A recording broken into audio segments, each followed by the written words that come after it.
आए हैं, बाबा साहब मानने वाले आए हैं, उनको क्या संदेश देना चाहते हैं? भाई संदेश देने वाला इतना मैं बड़ा नहीं। मैं भारतीय बौद्ध महासभा का वर्किंग प्रेसिडेंट हूँ, कार्याध्यक्ष हूँ और भारतीय बौद्ध महासभा 22 राज्यों में चल रही है मेरी सोसाइटी। मैं अपेक्षा करता हूँ इस जनता से जो बाबा साहब के अनुयायी है, बाबा साहब के विचारधारे पर चल रहे हैं उनको।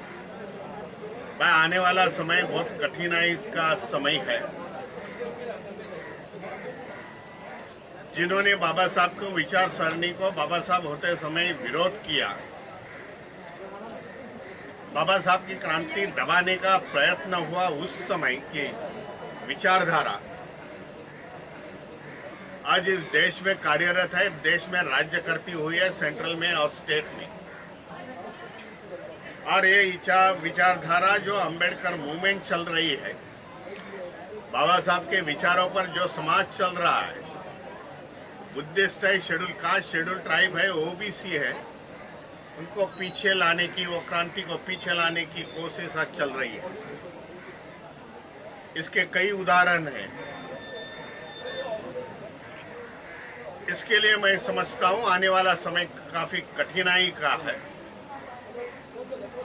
एक तो सरकारी प्रॉपर्टियां, सरकारी कंपनियां ये बेच रहे हैं, वहां से रिजर्वेशन खत्म हो रहा है। दूसरा ये बात है कि एजुकेशन का प्राइवेटाइजेशन इन लोग ने जोर से शुरुआत की है। ये हमारे सामने काफी दिक्कतें खड़ी की है, देखा जाए तो बड़ी लिस्ट हो जाएगी। यही अपेक्षा है कि सभी डॉक्टर बाबा साहब के विचारधारों पर आगे आए हुए जो आदमी लोग हैं, ये समाज है, उन्होंने देखना पड़ेगा कि आगे वाले समय में हमें कैसा तैयार करना पड़ेगा। विचार एक दूसरे से विचार करने पड़ेगी, हमें हमारी नीतियां बदलनी पड़ेगी, हमारा जो स्कोप है उसको ब्रॉड करना पड़ेगा, जो समाज सीमित है उसको बड़ा करना पड़ेगा, ओबीसी इसके साथ लेना पड़ेगा, धम्म चळवळ के साथ, राजनीति है समाज नीति के साथ। और जो भी गवर्नमेंट है उसमें राजनीति का बदलाव आना जरूरी मैं समझता हूँ।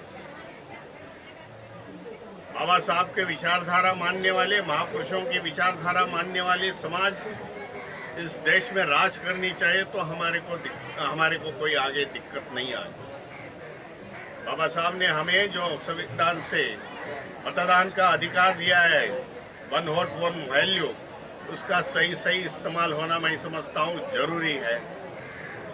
समाज में जो पढ़े लिखे लोग हैं, समाज में सरकारी नौकरियां प्राप्त की है, उनसे मैं अपील करना चाहता हूं कि उन्होंने अपना समय समाज के उत्थान के लिए देना जरूरी समझता हूं। यही मेरी इच्छा है। नमो बुद्धाय, जय भीम।